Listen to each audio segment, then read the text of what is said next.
नमस्कार, मैं हूं आपके साथ सोनिया चौहान। हिमाचल प्रदेश की खबरों में आप सभी का स्वागत है। रुक करते हैं खबरों की ओर। सिरमौर जिले के पांवटा साहिब विकासखंड के पुरवाला पंचायत में सिरमौर हाट शुरू होगी और मुख्यमंत्री सुखविंदर सिंह सुक्खू ने आज सिरमौर हाट का शिलान्यास किया। इस अवसर पर मुख्यमंत्री ने कहा कि पर्यटकों को हिमाचल की संस्कृति और खान पान से अवगत कराने की दिशा में अहम साबित होगा।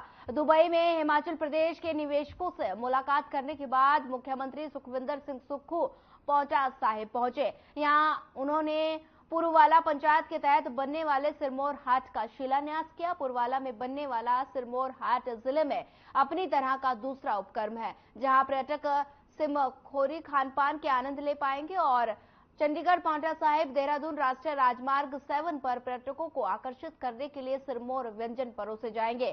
शिलान्यास के दौरान आयोजित कार्यक्रम में मुख्यमंत्री ने कहा कि इस तरह के उपक्रम पर्यटकों को आकर्षित करने के में सफल साबित होंगे।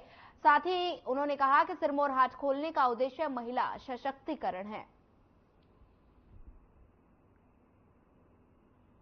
निवेशकों को हिमाचल प्रदेश आने का न्योता देना था ताकि निवेशक आए और जो हमने हिमाचल को आत्मनिर्भर बनाने के बारे में जो परिकल्पना की है आने वाले 2027 तक, उस परिकल्पना को पूर्ण करे। इस दृष्टि से मैं दुबई गया था और मुझे खुशी है कि जो हमारे निवेशक है वो जनवरी महीने में हिमाचल प्रदेश आ रहे हैं और मैंने उनको कहा कि आप टूरिज्म सेक्टर में ज़्यादा निवेश कीजिए, हाइड्रो सेक्टर में ज़्यादा निवेश कीजिए, ग्रीन इंडस्ट्रीज में ज़्यादा चाहते हम निवेश करना, क्योंकि हम प्रदेश के पर्यावरण को भी नुकसान नहीं पहुंचाना चाहते। इस दृष्टि से मुझे लगता है कि आने वाले समय में निवेशक वहां निवेश करेंगे।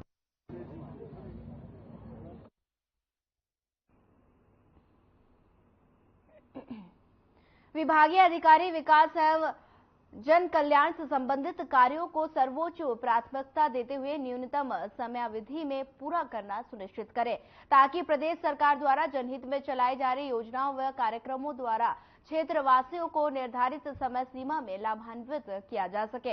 ये निर्देश उप मुख्यमंत्री मुकेश अग्निहोत्री ने उपमंडल मुख्यालय हरोली में राजस्व और ग्रामीण विकास विभाग के अधिकारियों व कर्मचारियों के साथ आयोजित बैठक में दिए। वहीं आपको बता दें कि विकास की निरंतर प्रक्रिया में विभिन्न कार्यों को अधिकारी व कर्मचारी यदि निर्धारित समय पूरा करने में सफल होते हैं तो कार्य तय बजट में पूरा होने के साथ साथ आमजन के लिए अधिक लाभकारी साबित होंगे। हमने अपने रेवेन्यू के हमारे जो ऑफिसर्स और कर्मचारी हैं उनसे हम रूबरू हुए हैं, उनसे स्टेटस जो है हमारे यहाँ पे जो लैंड्स का स्टेटस जो है, जमीन की क्या क्या स्थिति है सरकार के पास, इसको हमने स्पष्ट किया है कि यहाँ पे हर पंचायत में जो गवर्नमेंट लैंड है उसका हॉरोस्कोप तैयार हो जाना चाहिए, उसकी कुंडली जो है अवेलेबल होनी चाहिए। जैसे ही डेवलपमेंट का प्रोजेक्ट आता है तो हमें पता होना चाहिए कि कहाँ कहाँ लैंड्स अवेलेबल है। खासतौर पर 25 कनाल, 50 कनाल, 75 कनाल, 100 कनाल की जो लैंड्स हैं उसको आइडेंटिफाई हम कर रहे हैं, क्योंकि हरोली कॉन्स्टिट्यूंसी एक बहुत फास्ट ग्रोइंग कॉन्स्टिट्यूंसी है और हर तरह की सुविधाएं यहाँ उपलब्ध हो चुकी हैं और हो रही हैं। हिमाचल प्रदेश सरकार में नवनियुक्त मंत्री राजेश धर्मानी अपने गृह जिला बिलासपुर पहुंचे। बता दें कि मंत्री बनने के बाद उनका अपना जिला का ये पहला दौरा है, जिसको लेकर कांग्रेस कार्यकर्ताओं में भारी उत्साह नजर आ रहा है। राजेश धर्मानी जैसे ही बिलासपुर सीमा पहुंचे, कांग्रेस कार्यकर्ताओं ने उनका स्वागत व अभिनंदन किया। वहीं इसके अलावा नवनियुक्त मंत्री राजेश धर्मानी का बिलासपुर पहुंचने पर जनता ने जगह जगह उनका स्वागत किया, जिसके बाद उन्होंने बिलासपुर परिधि गृह में उन्होंने पत्रकारों से बातचीत करते हुए कहा कि वो कांग्रेस पार्टी के केंद्रीय नेतृत्व और प्रदेश के मुख्यमंत्री का कांग्रेस पार्टी का धन्यवाद करते हैं।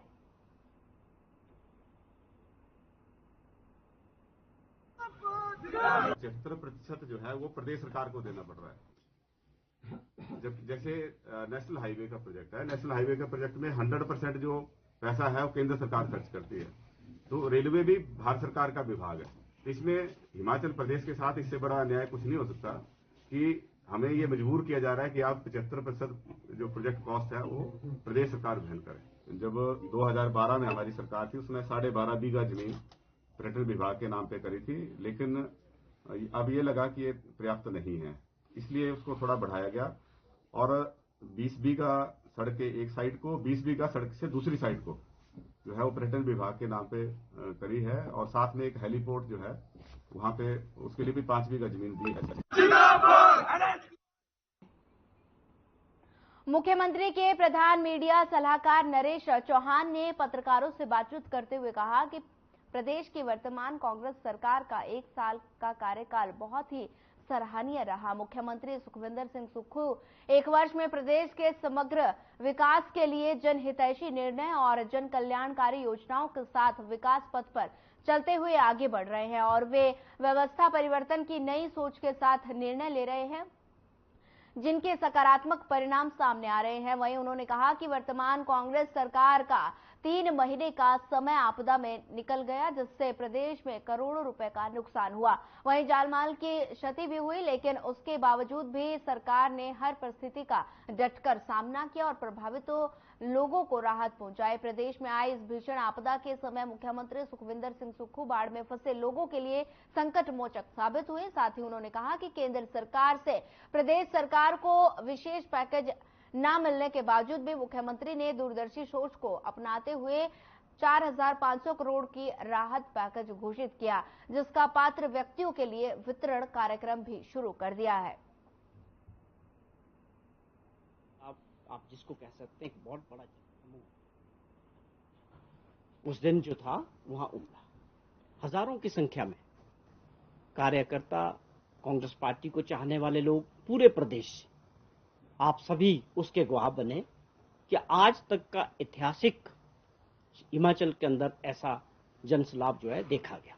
जिन राज्यों में जीत हुई भाजपा की, एक राज्य में कांग्रेस पार्टी की सरकार बनी, जो माहौल था पहले रिजल्ट से पहले या चुनाव के दौरान, इसमें कोई शक नहीं है कि एक ऐसे कांग्रेस को भी एक उम्मीद थी कि खास तौर पे छत्तीसगढ़, मध्य प्रदेश और राजस्थान में कि हमको अच्छे परिणामों की उम्मीद थी। दुबई का उनका था और मुझे लगता है कि वापसी में वो इस बात को पूरी जानकारी प्रदेशवासियों को आप लोगों के माध्यम से देंगे कि उस दौरे के अंदर किस प्रकार की इन्वेस्टमेंट आने का संभावना जो है हिमाचल प्रदेश में है।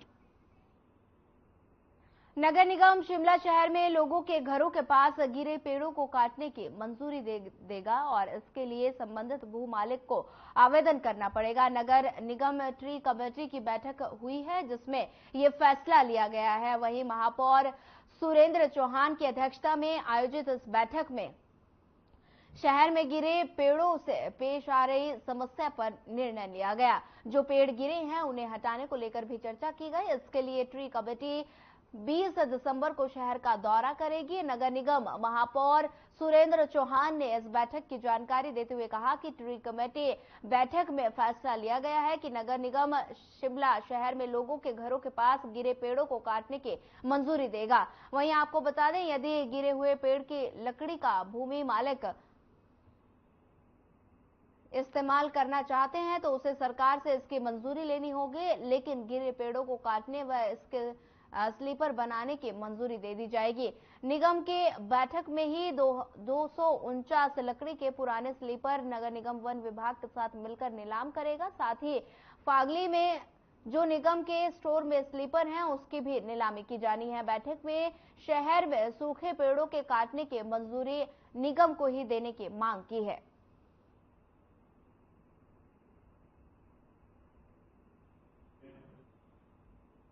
जो नगर निगम की परिधि में जो एरिया आता है उसको लेकर के हमने, चाहे वो कॉन्ट्रैक्टर के थ्रू लेबर हायर करनी होती है, हम 50 से 60 लोग इसमें हायर करते हैं और रेता जगह जगह डलवाया जाता है।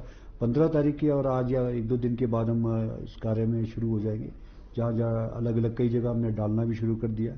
जो इम्पोर्टेंट जगह या दूसरी जगह से हॉस्पिटल्स है या है, यहाँ आज हमने ट्री कमेटी की बैठक थी, इसमें फॉरेस्ट डिपार्टमेंट के अधिकारी भी आए थे और हमारे जो ट्री कमेटी के मेंबर है अनूप पठानिया वो भी थे और B&R के, और दूसरा हमारे जो FR के केसेस थे, हमारे अधिकारी थे, एक्शन थे, उसके बारे में डिटेल में हमारी चर्चा हुई।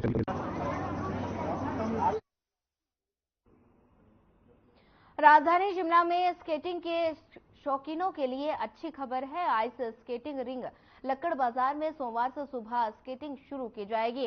रविवार को आइस स्केटिंग रिंग के प्रबंधन द्वारा ट्रायल किया गया। मैदान पर अच्छी बर्फ की परत जम गई है और ट्रायल बिल्कुल सफल रहा। इसके बाद अब सोमवार को सुबह 8 बजे से 10 बजे तक स्केटिंग शुरू की जाएगी। हालांकि इस बार मौसम की बेरुखी है, जिसके चलते देरी से स्केटिंग शुरू हो पाई, जबकि 10 दिसंबर तक स्केटिंग शुरू हो जाती थी। लेकिन इस बार मौसम साथ नहीं दे रहा था, रिंग में बर्फ नहीं जम पा रही थी और अब मौसम साफ होने से तापमान में कमी आ रही है। आपको बता दें कि रिंग पर बर्फ जम गई है। वहीं सुबह से ही रिंग प्रबंधन के सदस्य रिंग में पहुंचे और ट्रायल किया।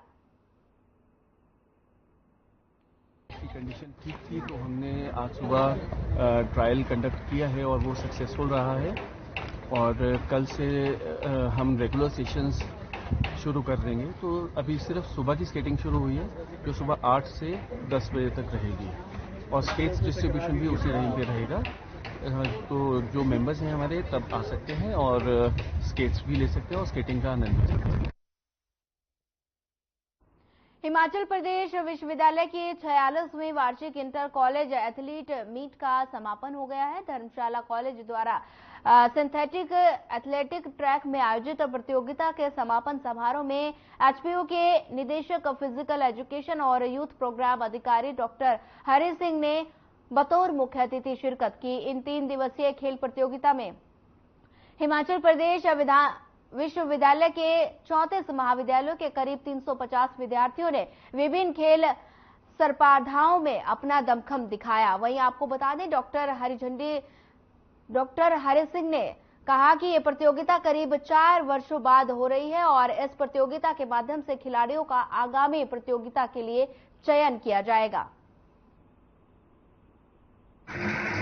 यहाँ 3 दिवसीय प्रतियोगिता जो हमारी आज संपन्न हो रही है और ये प्रतियोगिता लगभग 4 वर्षों के उपरांत हो रही है। कोविड के बाद हमारी प्रतियोगिता नहीं हो पाई थी और बहुत अच्छे से भी यहाँ कंपटीशन हुए हैं, बहुत सारे इवेंट में, ट्रैक, फील्ड और जंप एंड थ्रोज में, और बहुत अच्छे से हुआ है। आगे जो यहाँ से सिलेक्शन होगी जो नॉर्थ जोन यूनिवर्सिटी के लिए, और वहाँ से हमारे बच्चे क्वालिफाई करेंगे।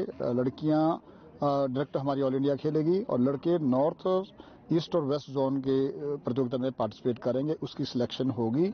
अभी एक इवेंट लास्ट में बचा है, इसके बाद पूरी हमारी टीम उसमें सिलेक्ट होगी और उसके बाद इनका कैंप लगा के, शिविर लगा के उन बच्चों को उसके इंटर यूनिवर्सिटी के लिए प्रिपरेशन के लिए हम तैयार करेंगे।